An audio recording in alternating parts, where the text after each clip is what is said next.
Subscribe to Tech Adit and press the bell icon to watch latest technology videos सबसे पहले। Hello hi मेरे प्यारे दोस्तों, मैं आदित्य सिंह आप लोगों का मैं अपने चैनल टेक आदित्य पे स्वागत करता हूँ।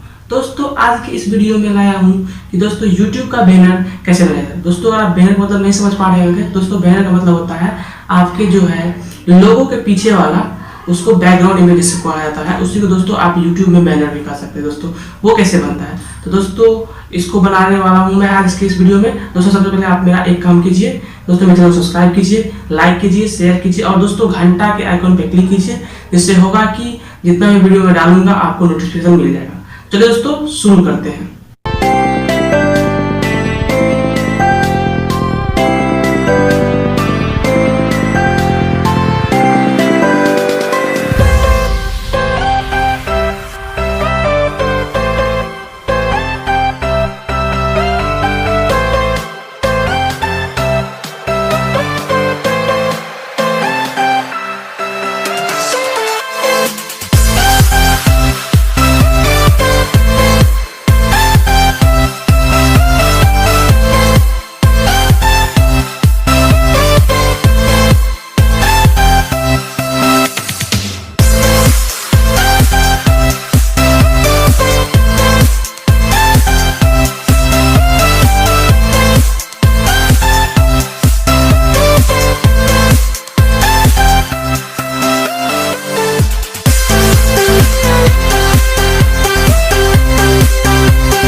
जैसा कि दोस्तों आपने इस वीडियो में देखा होगा कि मैंने कैसे इस चीज़ को बनाया। और दोस्तों प्लीज़ आप मेरे चैनल को सब्सक्राइब कर दीजिए, लाइक कीजिए, शेयर कीजिए, घंटा के बेल के आइकन पर क्लिक कीजिए। दोस्तों इसमें मेरा बहुत मेहनत लगता है। दोस्तों प्लीज़ मेरे चैनल को सब्सक्राइब कीजिए, लाइक कीजिए, शेयर कीजिए। थैंक यू दोस्तों फॉर वॉचिंग।